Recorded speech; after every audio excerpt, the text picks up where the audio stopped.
นะทุกคนนะมาฝึกอ่านต่อกันนะคะครูเจสยังจะอ่านออกเสียงอยู่เพราะว่ารู้สึกว่าอยากจะอ่านเรื่องนี้ให้จบเพราะว่าไปเร็วแล้วก็มี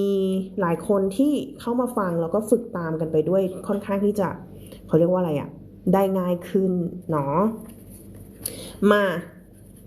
ถึงไหนแล้ววะแป๊บหนึ่งเด้อสวัสดีค่ะสวัสดีค่ะคุณธนกรแอบเห็นนะจ๊ะเหนื่อยมากเลยทีเนี้ยทุกคน ไม่รู้เป็นไรทำไมมันเหนื่อย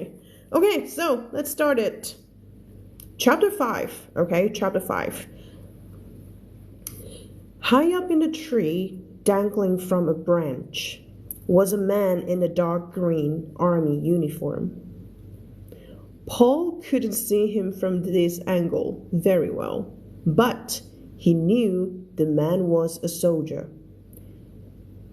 He was attached to the tree by the strings of a parachute, which must have snagged on one of the upper branches. Paul had no doubt the man was dead. ได้ไหมไม่เร็วไปนะ so dangling ก็คือห้อยตรงแต่งอยู่นะคะคำนี้ออกเสียงว่า branch tree ไม่ทีไม่ตรีนะต้องได้แล้วนะคำนี้นะ so dangling from a branch ก็คือมันห้อยตรงแต่งอยู่นั่นเองคำนี้ออกเสียงว่า angle มุมนะคะก็คือเขาดูจากมุมนี้เขาไม่ค่อยเห็นเท่าไหร่ very well ก็คือไม่ค่อยได้ดีเท่าไหร่ soldier ไม่ soldier ไม่จอจานหนักขนาดนั้น soldier strings เห็นไหมควบนะคำควบ strings มี s ก็ต้องมานะคะ strings ก็คือสายใช่ไหมคำนี้ parachute ไม่อ่าน parachute มันเป็นเสียง sh parachute okay so Paul had no doubt the man was dead เวลาเราบอกคำว่า no doubt มันพูดหมายความว่าอะไรคะ no doubt ก็คือไม่สงสัยเลยแปลเป็นไทยอีกทีก็หมายความว่าแน่ใจแล้วล่ะว่าตายแล้วม่องไปแล้วนะคะ Based on his uniform Paul guessed the soldier was American or British or maybe Canadian Those countries were Hitler's enemies they had banded together with Russia and other countries based on เธอได้ยินเสียงตัวดีข้างหลังไหมไม่พูดว่า based on ก็ไม่ได้ด้วยนะเพราะมีทั้ง s แล้วก็ d base พอมี d ก็ใส่ t เข้าไป based on ทีนี้พอลิงก์เสียงเนี่ยเห็นไหมเยอะไปอีกพอลิงก์เสียงขึ้นเพราะว่าข้างหลังมันตามมาด้วยเสียงสระใช่ไหมคะ based on ได้ยินป่ะมันจะเป็นทอนเข้าไป based on ดูจากthis uniform Paul guessed the soldier was American or British or maybe Canadian ไม่อ่าน Canadian ไม่ใช่นะฝึกออก stress เสียงนะคะถ้าประเทศอ่านว่า Canada ครั้งแรกเลยนะไม่ใช่เสียงแรก Canada แต่ว่าถ้าเป็นเอียนพวกนี้เป็นพวกภาษาพวกเชื้อชาติพวกอาหารพวกอะไรที่เกี่ยวกับแคนาดาจะออกเสียง Canadian ไม่เหมือนกันนะมา stress ตรงที่2 British American those countries were Hitler's enemies they had banded together ในที่นี้หมายความว่าเหมือนกับร่วมกันนะคะด้วยกันอยู่ด้วยกันอะไรอย่างนี้ banded with Russia and other countries ขอบคุณค่ะแท็บหน้าจอได้นะคะทุกคนค่ะเข้ามาแท็บหน้าจอให้หน่อยนะมันจะได้เปิดการมองเห็นต่อไปนะคะไม่เสียตังค์นะบริหารนิ้วขอบคุณค่ะ and were fighting ก็ได้ fighting ถ้าเป็นอีกละ fighting เป็นดอเด็กเป็นตัวดี American จะออกตัวดี and were fighting against Germany in the war they had formed a team the Allies war ไม่พูด war against formed ใช่ไหมแล้วก็ alliesไม่ใช่ ally นะคำนี้อ่าน allies นะคะ I'm not sick but I think I have a little sexy voice นะเจนนี่ สวัสดีค่ะ เสียงมันอู้อี้ปะ เสียงอู้อี้ไปปะ แต่ว่ามีเขาเรียกว่าอะไรมีเสียงขึ้นจมูกใช่ขอบคุณค่ะเจนนี่ขอบคุณค่ะ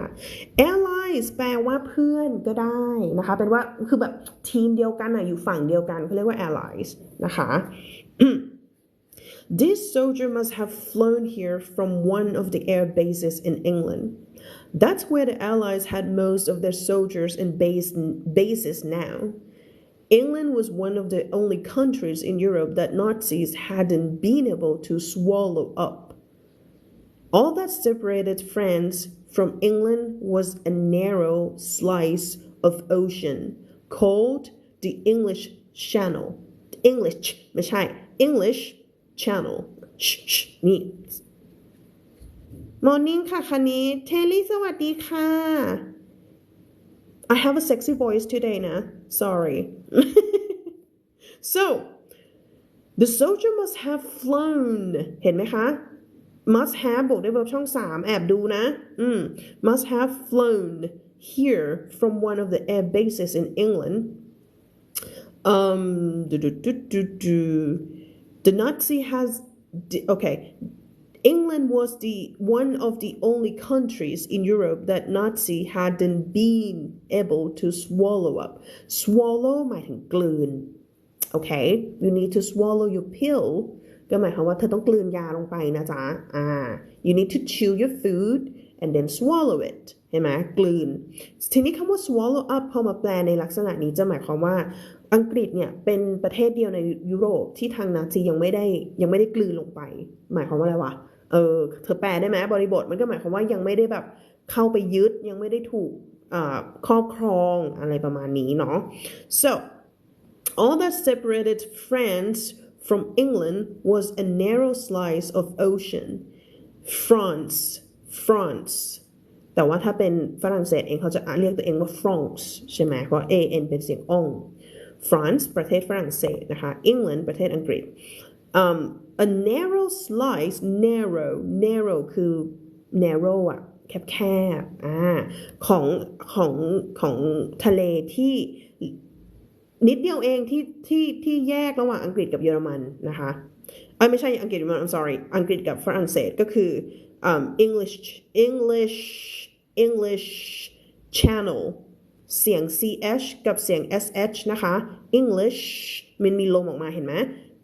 ch มันจะไม่มีเสียงลมมันจะเป็นเสียงปัด English Channel โอเคเหนื่อยละ คุณอลิสขอบคุณค่ะขอบคุณสำหรับให้คุณอลิสไม่ใช่อลิสสิอลิสคุณให้อะไรมาโอ้ยหัวใจขอบคุณค่ะน้องคริสขอบคุณค่ะสวัสดีค่ะตื่นแล้วเหรอตื่นแล้วหรือโอเคPaul tried to get a better look. He stepped slowly, his boots crunching in the grass. Grass. Get a better look. Get a better look ไม่ได้หมายความว่าดูลุคที่ให้ดีกว่าไม่ใช่นะ Get a better look ในที่นี้หมายความว่าคือเหมือนกับไปหามองให้มันมุมสวยๆขึ้นหน่อยไม่ใช่สวยๆให้มันเห็นชัดขึ้นอะไรอย่างนี้เนาะ Alright, so he used to dream that the Allies would rescue France, but he'd given up on that a long time ago. The Nazis were too strong. They had France all locked up. โอ้คนุขอบคุณค่ะคนุตัวดีเลยส่งมาเยอะๆเลยเดี๋ยวเหอะ อะไรไอติมไม่เอาส่งมาเป็น100ส่งมาเดี๋ยวนี้ so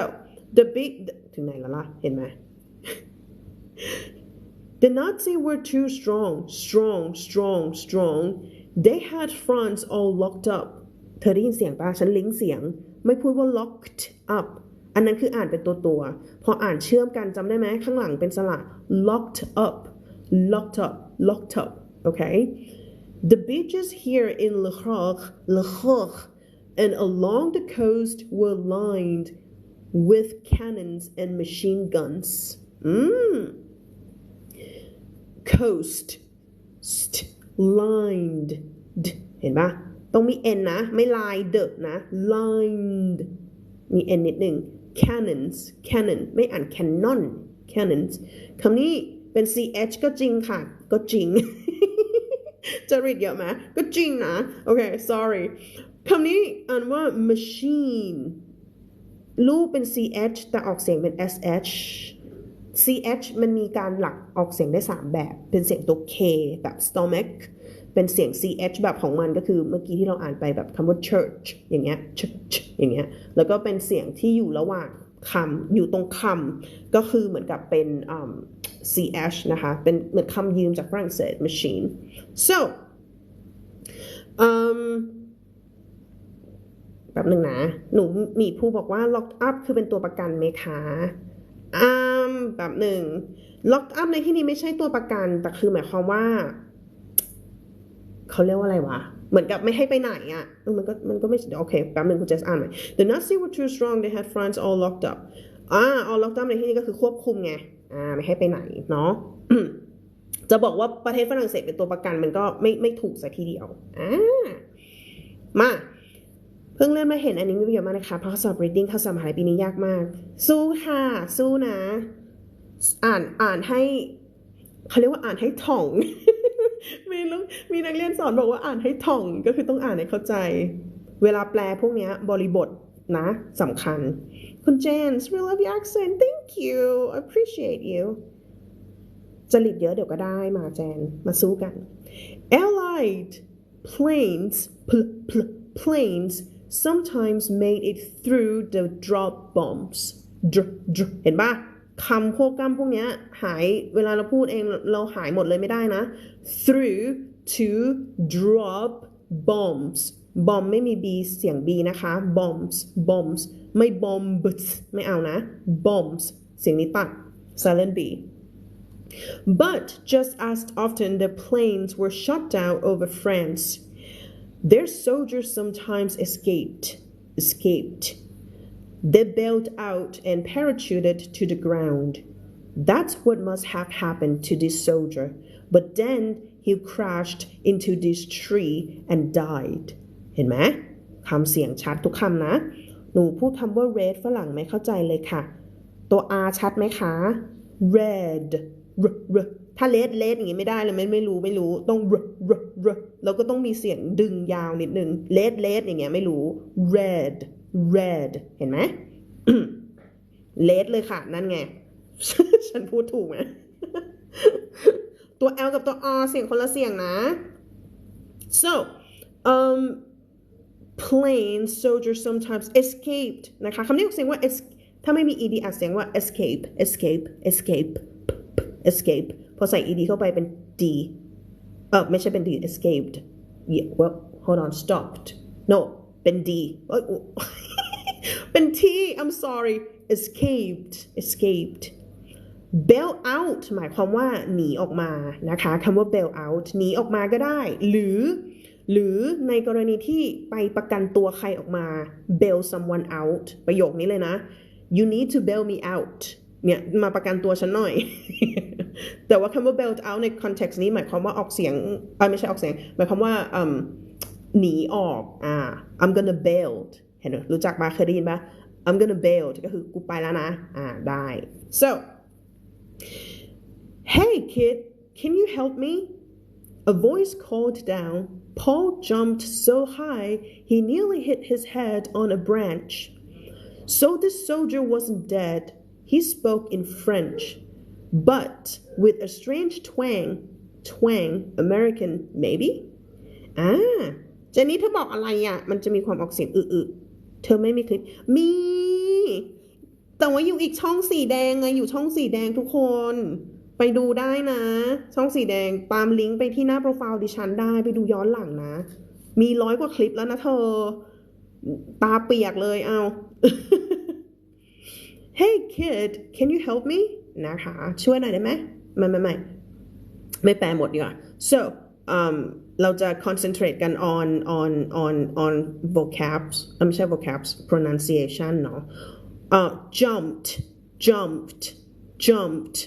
okay hit his เห็นปะเสียงจบแต่ละเสียงมันไม่เหมือนกันนะ hit his head จริตเยอะนะเดี๋ยวเที่ยงมาดูไปก่อนนะขอบคุณค่ะเจนนี่มาฟังเราด้วยเป็นบันดาลใจบันดาลใจอะไรวะขอบคุณเจนนี่ค่ะขอบคุณค่ะทานข้าวให้อร่อยนะ so he spoke in French but with a strange twang รู้จักคำนี้ไหมคะ twang มันคือแบบสำเนียงแปลงๆอ่ะมันไม่ได้ชัดซะทีเดียวแต่มันแปลงๆเหมือนกับสมมุติคนอีสานพูดภาษากลางมันก็จะมีทวงของคนอีสานคนใต้พูดภาษากลางมันก็จะมีทวงของคนใต้มันไม่ใช่ accent ซะทีเดียวอ่ะมันเป็นแบบออกมานิดๆทีนี้เขากำลังพูดว่าไอ้คนเนี้ยไอ้ทหารเนี่ยไม่ได้ตายนะแต่ว่าเขาถามเป็นภาษาอะไรภาษาฝรั่งเศสเห็นไหม French แต่มันไม่ใช่มันฟังแล้วมันดูรู้ว่าไม่ใช่คนฝรั่งเศสนั่นเองนะคะ American maybe I need to cut myself down from here but I dropped my knife the soldier continued it's somewhere underground I need to cut myself down from here but I dropped my knife เห็นไหมเสียง n sound ชัดทุกคำนะit's somewhere on the ground ground somewhere on the ground ก็มันตกอยู่ที่พื้นสักที่หนึ่งอ่ะคือฉันต้องตัดตัวเองออกจากอีที่ฉันห้อยต่องแต่งอยู่เนี่ยใช่ไหมแต่ว่า drop my knife คืออะไรคะคือทำมีดตกไงมันน่าหาให้หน่อยเถอะอารมณ์นั้นคิดดูโอเค Paul scanned the grass there it was a sharp looking knife with a wooden handle grass ไม่ใช่ glass แล้วก็ไม่ใช่ gas เสียงคนละเสียงความหมายคนละอย่างนะคะ grass sharp ไม่อ่าน sharp sharp looking knife with a wooden handle Paul took a step towards it but then his body froze เห็นปะไม่พูดโฟดเสียงหายทุกเสียงเลยถ้าโฟดเนี่ยเสียงควบกล้ำก็หายเสียงอีนี่ก็หาย froze โอเค คำนี้ออกเสียงถ้าเราอยู่กันมานานเราต้องรู้กันแล้วล่ะคำนี้นะถ้าเป็น American เขาจะออกกันแบบ2แบบถ้าเขาอ่านเร็วๆเขาก็จะอ่านว่า towards ไปเลยไม่ toward ไม่มี toward towards ได้ยินไหมหรือให้เร็วขึ้นมันจะตัดเสียงแค่ towards มันจะต่างกันนะtowards กับ towards มันจะมี W เสียงต่างกันนิดเดียว A terrified little voice shouted inside his skull Are you crazy? Stop right now. Get out of here, quick. Terrified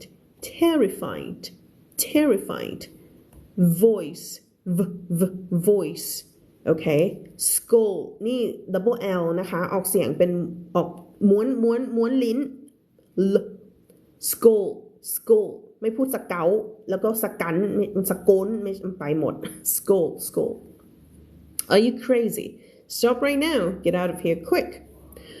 Paul knew what happened to people who were caught helping Allied soldiers. A couple months ago, the Nazi had found an Allied pilot hiding in a barn near the edge of town. They shot the pilot and the farmer who owned the barn. They sent that farmer's family, including his little children, to a work camp. Nobody expected them to make it out of there alive. A couple months ago 2-3 เดือนที่แล้ว couple นะคะ couple อะไรสักอย่าง ago หมายความว่า 2-3 เดือนที่แล้ว 2-3 วันที่แล้ว 2-3 ปีที่แล้วได้หมด so คำเรียกเสียงว่า barn เห็นไหมไม่บานไม่ใช่บานไม่เบิกบาน barn h near เยอะมากเลยนะโอ้โหสวัสดีค่ะมาเร็วโอ้โหเรามาจริตกันเยอะๆ town ไม่พูด town มันไม่ใช่ทอทหารทอทหารสระอาวอแหวนถูกไหมมันมี n อยู่ข้างหลัง so town okay so the son the farmer's family คุณจะไม่อ่าน family ใช่ไหม family including his little children to a work camp, nobody expected them to make it out there alive. Make it out there alive ก็คือมีชีวิตรอดออกมานะคะ alive เหมือนกันอีกคำหนึ่ง alive l ถ้าเป็น arrive อันนั้นคือตัว r อันนั้นคือมาถึงใช่ไหม arrive. Hey kid, the man called. It will just take a minute. Paul blocked out the voice in his skull. Instead, he thought of Papa behind barbed wire. He thought of Jared being shoved into a truck. Ooh. Instead. ไม่ instead นะ instead. Thought. Barbed wire รู้จักคำนี้เปล่า barbed wire. Barbed wire คืออีกงเนี้ยที่เป็นเขาเรียกว่าอะไรอะภาษาไทยอะที่เป็นเหมือนรั้วแล้วเป็นเหล็กดัดอะแล้วที่แบบใหญ่ๆอะแล้วมันก็อย่างเงี้ยเขาเรียกว่า barbed wire พวกแบบแคมป์เหมือนกับคนงานหรือว่าอะไรเงี้ยที่เขาจะสร้างไว้รอบๆอย่างนั้นนะคะอันนั้นคือ barbed wire ได้ศัพท์ใหม่นะแท็บหน้าจอนะคะใครมีหัวใจส่งมาให้ได้ใครอยากให้เพื่อนมาดูด้วยแชร์ไปให้ได้นะจ๊ะทุกคนจ๋าเปิดการมองเห็นหน่อยมันยังเช้าอยู่แหละ เขายังไม่ตื่นกันเนาะ so shoved ไม่อ่านโชว์เวทนะคะอ่านโชว์เวทตี shoved into ก็คือถูกผลักถูกดึงก็ได้หรือถูกผลักก็คือถูกแบบเขาเรียกว่าเหมือนกับถูกดึงเข้ามาในรถอะ a truck อย่างงี้ใช่ไหมHe thought of Mr. Leon and he thought of that friendly little pigeon that seemed to have led him to this exact spot. Pigeon ไม่อ่าน pigeon นะ อันนั้นดูแบบดูไฮโซนะpigeon pigeon คือจะสีตัวเพลpigeon คือนกพิราบนะคะ have led ในที่นี้หมายถึงว่าแบบนำทางมาพาแบบดึงพามาที่ไหนสักที่หนึ่งเนี่ยคำนี้ออกเสียงว่า exact เธอเวลาตัว x อยู่ระหว่างสระออกเสียง z นะพูดหลายรอบแล้วต้องได้แล้วนะไม่อ่าน exact spot ไม่ spot Before Paul even knew what he was doing, he snatched the knife from the grass. He tucked it into the waistband of his trousers and started climbing up the tree. Snatched เห็นปะไม่อ่าน snatch ไม่ได้ snatch ถ้าไม่มี ed อ่านว่า snatch พอใส่ ed เข้าไปเป็น snatched โอเคsnatch ก็คือการแบบดึงออกมาแบบเร็วๆอ่ะเขาเรียกว่าอะไรแย่งไม่ใช่แย่งจับแบบเร็วๆอ่ะดึงพรวดออกมาอะไรประมาณนี้คำว่า snatched tuck it into the waistband คำว่า tuck นะคะคำว่า tuck หมายความว่าใส่เข้าไปในเหมือนกับเธอคิดภาพออกไหมแบบว่าเหมือนกระเป๋าอย่างเงี้ยมันจะมีช่องเล็กๆเธอก็อาจจะแบบใส่พวก receipt แบบทักเข้าไปก็คือการแบบใส่โยนเข้าไป tuck it in ในที่นี้ก็คือเอาไปไว้ที่ waistband คำว่า waist หมายถึงสะโพกนะคะ band ในที่นี้ก็จะหมายความว่าแบบรอบเอวอะคิดภาพออกไหม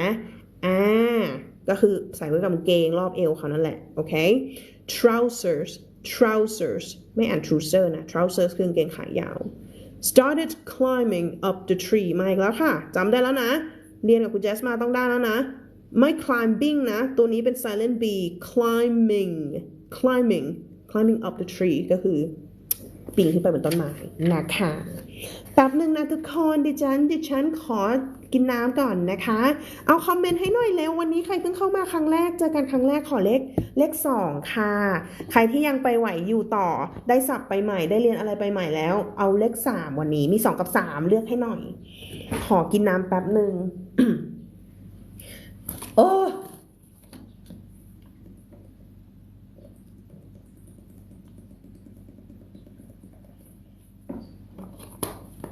กินเสียงกินน้ำรู้เลยว่า รู้เลยว่าหิวโอเค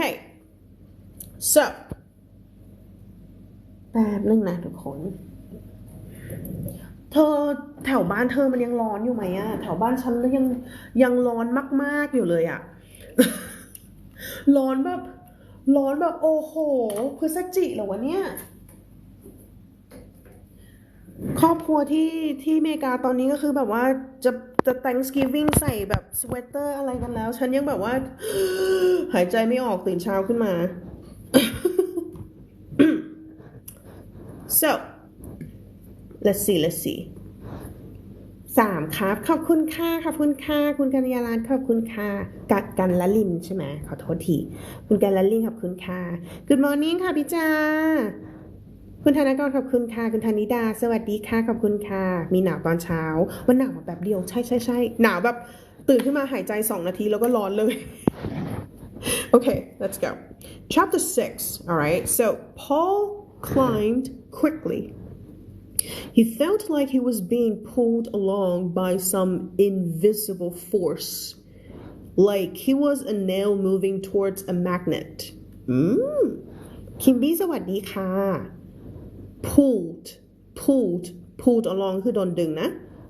คำนี้ออกเสียง invisible อย่าไปออกเสียง n ข้างหลังนะต่างกันนิดเดียวคำนี้หมายถึงว่าไม่มองไม่เห็นนะคะมาจากคำว่า vision รู้จักป่ะนี่แตกศัพท์ vision ก็คือแบบมุมมองอาการมองอะไรอย่างงี้ใช่ไหม vision visible เป็น adjective หมายความว่าสามารถที่จะเห็นได้เห็นไหมคะฉันเขียนไม่ออก เธออ่านออกใช่ไหม visible เป็นคำ adjective หมายความว่าเห็นได้พอใส่ in ซึ่งเป็น prefix invisible ก็เลยหมายความว่ามองไม่เห็นไม่ได้ถูกไหมเนี่ยแตกศัพท์อย่างนี้ให้เป็นไปเร็วมากเลยนะทีนี้ invisible force ในที่นี้ก็คือพลังงานบางอย่างที่ฉันไม่สามารถมองเห็นได้นั่นเองนะอย่าไปแปลว่าแรงต้านแปลว่าแรงต้านเราจะงงแรงต้านที่มองไม่เห็นคืออะไรวะเนี่ย context เห็นไหมแปลศัพท์เป็นคำอะงงถ้าเราไม่เข้าใจบริบทว่ามันอยู่ตรงไหน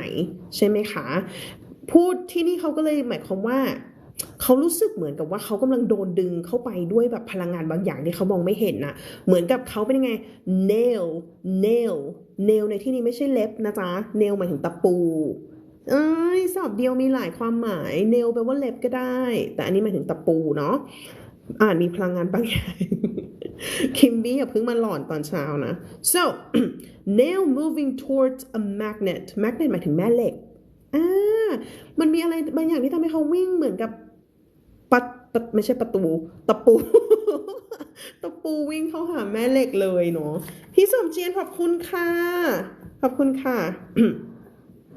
so he made it up to the soldier and handed over the knife.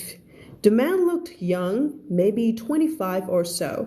He wasn't tall, but his muscles bulged under his uniform. He seemed very strong. อ่านเร็วไปปะอ่านเร็วไปไหมเดี๋ยวอ่านช้าให้กว่านี้นะคุณคอนรักจังเดี๋ยวนะหมายถึงคนน่ารักปะ โอเคพนักงานใหม่อยู่ไม่เห็น thank you so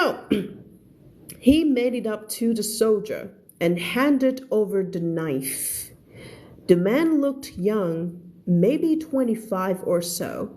He wasn't tall, but muscles bulged under his uniform. He seemed very strong. เห็นปะได้นะ Thanks, kid, he said, flashing a smile, flashing a smile, flashing a smile ไม่ใช่สมาย smile ตัวสะออกนิดเดียวไม่สมายเห็นไหมมันแค่ smile flashing a smile ก็คือยิ้มให้นะจ๊ะ He had one of those faces that was bright and opened and made you feel like you'd known him a long time. He had one of those faces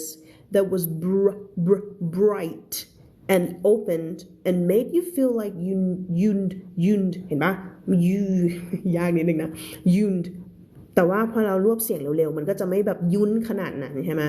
made you feel like you'd เห็นปะ known him a long time เขามีหน้าแบบที่แบบสว่างไสว bright ในที่นี้คือแบบหน้าสว่างไสวไหมหน้าพอกเนี่ยไม่ใช่นะ face was bright ก็คือดูแบบเธอเคยเห็นคนหน้าที่แบบดูแล้วแบบเขาแบบ น่าคบหาอะไรอย่างนี้ไหมดูมีความดีอยู่ในหน้าไม่หม่นหมองอ่ะนั่นแหละ so you're welcome Paul said trying not to stare too hard stare too hard stare too hard stare too hard ก็คือไม่ได้อยากที่จะแบบจ้องเขามากจนเกินไปอย่างเงี้ยค่ะคำว่า hard ในที่นี้เกี่ยวกับแข็งไม่ได้นะแล้วก็เกี่ยวกับยากก็ไม่ได้ด้วยเห็นปะเนี่ยบริบท ถ้าเราไม่รู้จักบริบทถ้าเราไม่รู้จักคำอื่นเรารู้คำว่า hard คือคำว่าแข็งเขาไม่ได้อยากจะมองหน้าแข็งมันก็จะแบบผ่องใสได้ไหมครับก็ถ้าปกติถ้าเราพูดว่า bright face อย่างนี้ได้คิมบี้ผ่องใสหน้าดูผ่องใสแต่ในบริบทนี้คือด้วยความที่เขาแบบอยู่ในสงครามมันอาจจะไม่ได้แบบผ่องใสขนาดนั้นแต่มันดูแบบดูไม่ใกล้ตายโอเค โอเคได้ so the soldier's uniform was covered with pockets pouches and bags of different sizes and shapes were strapped to his chest ไปไกลละทีเนี้ยthe soldier's uniform was covered ไม่อ่าน covered นะ ตีนะ covered with pockets pouches and bags คุณเจสไม่อ่าน bag เห็นไหมไม่ใช่ bag bags เสียงลากยาวนะคะ pouches คือพวกแบบพวกห่ออะไรสักอย่างหนึ่งห่อขนมห่อมาม่าหรือว่าห่อแบบทหารนะเขาก็จะมี pouch อาหารของเขาเนาะbags ก็กระเป๋าว่าไป of different sizes and shapes were strapped to his chest different sizes ไม่พูดว่าอันนี้ไม่อ่านว่าไซส์ไม่ใช่ไซส์ size ตัว z นะ size and shapes were strapped to his chest นะคะ strap ใส่ ed เข้าไป strapped chest ก็คือมัน strap to มันหมายความว่าไงมันมัดอยู่กับนะคะคำว่า strapped หมายความว่ามัดอยู่กับหน้าอกเขานั่นเองดูมีสง่าราศีผู้วินันทสิงห์ bright face อย่างนี้ใช่ไหมในกรณีก็ได้ในบางกรณีก็ถูกใช่ his arms and his legs เห็นไหมคุณเจสไม่อ่านเล็กไม่ใช่เล็กไม่ใช่พี่เล็ก legs เสียงยาวอีกแล้วนะคะเวลาเจอคำพวกนี้เขาเรียกว่าCVC ก็คือ consonant vowel consonant คือ B vowel คือ A G ก็เป็น consonant พยัญชนะสระพยัญชนะเนี่ยคำพวกคล้ายๆแบบเนี้ยมันจะออกเสียงส่วนมากมันจะออกเสียงยาวนะคะ Paul spotted a tear I'm sorry อ่านว่าอะไรคำนี้นี่ไงเจอแล้ว homograph ของเรา Paul spotted a tear in his pants tear เป็นการน้ำตาถ้าเป็นนาวน้ำตาจะอ่านว่า tear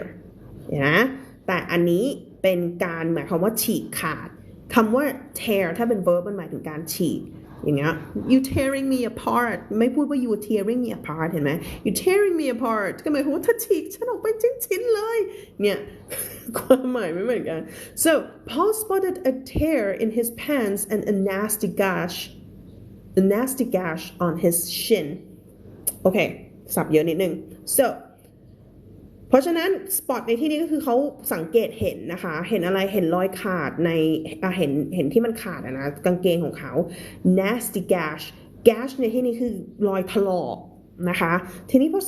อเราใส่คำว่า nasty เข้าไปมันไม่ได้หมายความว่าสกปรกนะเวลาเราพูดถึงอุบัติเหตุหรือว่าอะไรสักอย่างที่มันเป็น nasty คือมันดูแบบมันดูหยีมันดูรุนแรงนิดนึงถ้าจะแปลว่าสกปรกมันภาษาไทยมันจะหมายความไปอีกฝั่งหนึ่งคิดภาพออกไหม nasty gash ก็เลยเป็นรอยที่แบบโอ้โหโหดอยู่นะอาจจะโดนข่วนไปเยอะหรือเลือดออกเยอะอยู่อะไรเงี้ยทีนี้คำว่า shin คืออะไรทุกคนรู้จักไหมคำว่า shin คืออะไรรู้จักแต่ chin ที่เป็น CHIN อันนั้นคือคางอันนั้นรู้ใช่ปะมีใครรู้บอกหน่อยสิบอกให้ว่าเกี่ยวกับขามันส่วนไหนของขาล่ะนั่นน่ะสิThat must have been where the blood had come from blood had come from. My name's Victor. นี่หาให้หน่อยนะใครบอกใครหามาบอกมีความรู้บอกเพื่อนด้วยนะ shin ไม่ใช่คางนะจ๊ะMy name's Victor. The soldier said, eyeing Paul as he sliced through one of the shoulder straps of his parachute harness. Sergeant Victor Lopez, American Army. ขอบคุณค่ะคิมบี้ได้แล้วนะทุกคนคำว่า shin ชิอันนี้คือหน้าแข้งนะคะส่วนคำว่า chin ที่เป็น CHN เสียงไม่เหมือนกันนะ CHN อันนั้นคือ chin อันนั้นคือคางอันนี้คือ SH shin โอเคคางหน้าแข้งเดี๋ยวI gonna take my chin up to your chin เนี่ยได้ Okay. You wanna have my chin up to your chin ไหมฮะเอาสิ So my name's Victor, the soldier said, eyeing Paul as he sliced through one of the shoulder strap of his parachute harness. Harness คือตัวที่มันลังกับที่มันตัวสายคาดไปคาดมาที่มันลังกับตัวบอดี้เราไว้อะทุกคนเวลาแบบเราจะเอาหมาเอาแมวไปเดินอย่างเงี้ยมันก็ต้องใส่ harness ก่อนนะมันก็จะเป็นตัว strap อย่างเงี้ยเขาเรียกว่า harness เหมือนกับเสื้อที่เอาไว้แบบเสื้อกันอะไรสักอย่างหนึ่งอะไรประมาณเนี้ยมันใช่เสื้อกันสิโอเคเข้าใจผ่านใครรู้ภาษาไทยบอกกูเจสหน่อย so Paul guessed right นะคะ I'm sorry so Paul had guessed right right โอเค เสื้อน้องหมาไหมครับมันไม่ใช่เฉพาะแค่เสื้อของน้องหมาไงมันเป็นตัวที่เราเหมือนกับใส่ไว้ให้เป็นฉันคิดไม่ออกเธอแบบเวลาช่างเขาจะขึ้นต้นเสาไฟฟ้าอย่างเงี้ยเขาจะต้องมี harness มันเป็นเหมือนอุปกรณ์ในการรัดตัวเขาไว้ไม่ให้เขาตกอะไรประมาณเนี้ยโอเคทีนี้พอเราไปเดินหมากับแมวอย่างงี้ใช่ไหมเราจะจูงเขาเราก็ต้องใส่ harness ให้เขาจะได้ไม่วิ่งหนีออกไปไม่ใช่สายจูงนะสายจูงอันนั้นคือ leash อีกอันนึงแต่เป็นตัวที่อยู่กับตัวเขาอะ Okay yes whatever that is so Paul had guessed right ทายถูกด้วยเสื้ออุปกรณ์พยุงอารมณ์ประมาณนั้น ถ้าเธอไปเปิด Google เดี๋ยวเธอจะรู้ว่าฉันพูดถึงอะไรขอโทษด้วยฉันอธิบายไม่ถูก so who are you Victor asked Paul answered เห็นปะตัว T ข้างหลังเลยนะ Paul noticed the small silver pin on the collar of Victor's uniform it showed a parachute between a set of wings and Paul understood this man hadn't parachuted down because his plane has crashed. He jumped out. There were soldiers trained to do that. Paul knew they were called paratroopers. พี่นันทสิงห์บอกว่ากางเกงเป็นรอยฉีกขาดและหน้าแข้งมีบาดแผลเวอะหวะวิขอบคุณค่ะสวยเลยอ่ะเห็นไหมพอแปลอย่างนี้แล้วสวยเลยอ่ะฉันแปลแบบอะไรวะ เข้าใจเองเนาะ แปลไทยเป็นไทยโอเค so showed parachute crashed plane เห็นไหมมาจำนะคะมาจำมาตัวครบกล้ามjumped out เสียงลิงก์อีกแล้วนะ jumped out พอลิงก์เป็น jumped out โอเคเขาก็เลยบอกว่าเป็นไงนางเดินออกมานี่เขาเห็น set of wings เลยก็คือมันมีตัวตราใช่ไหมเขารู้เลยว่าเนี่ยนางทหารคนนี้คุณวิกเตอร์เนี่ยเขาไม่ได้กระโดดล่มออกมาแบบพาราชูทนะคะคือเขาก็โดดคือเขาไม่ได้ใช้พาราชูทก็คือเขากระโดดออกมาเลยจาก เครื่องบินนั่นเองเขาเรียกว่า paratroopers okay so อ้าวแป๊บสิคะโอเคค่ะ How long have you been up here Paul asked How long have you been up here จำไปทั้งประโยคค่ะ How long have you been จุด something something ว่าไปนานแค่ไหนแล้วนะคะ Since about 4 a.m. wasn't a good flight We came under enemy fire coming off the English Channel Plane barely got me here I had jumped out way too low No time to steer so I wound up stuck in this tree wasn't a good flight flight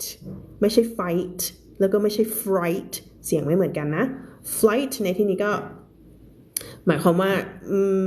คือการบินของเขาครั้งนี้มันไม่ได้ดีเท่าไหร่หรอกเนาะเพราะว่า came under enemy fire หมายความว่าไงคะถูกศัตรูเนี่ยยิงใส่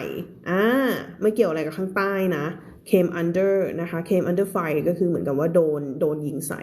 coming off the English Channel plane barely got me here คำว่า barely หมายความว่า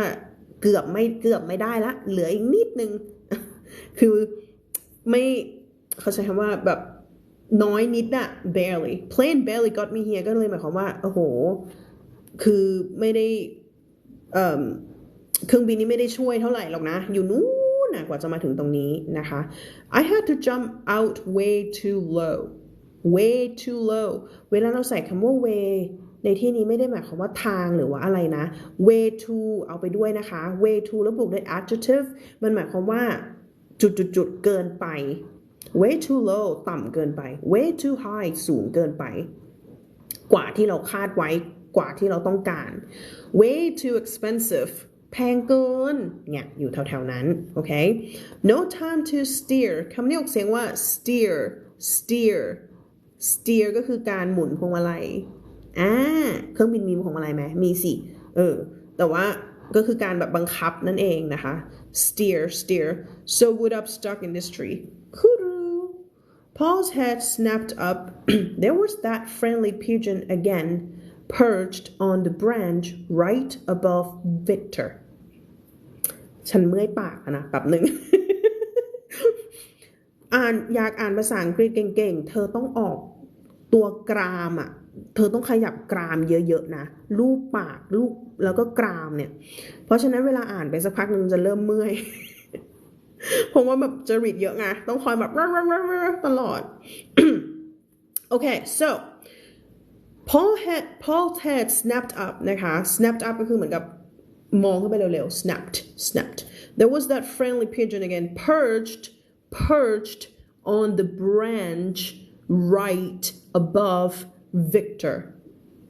right above ก็คือข้างบนนะคะ perch ในที่นี้ก็เหมือนกับแอบมองนิดนึงโผล่หน้ามาอะไรอย่างนี้พี่นันทสิงห์บอกว่าเทียบกับ rarely ต่างกันเยอะไหมครับ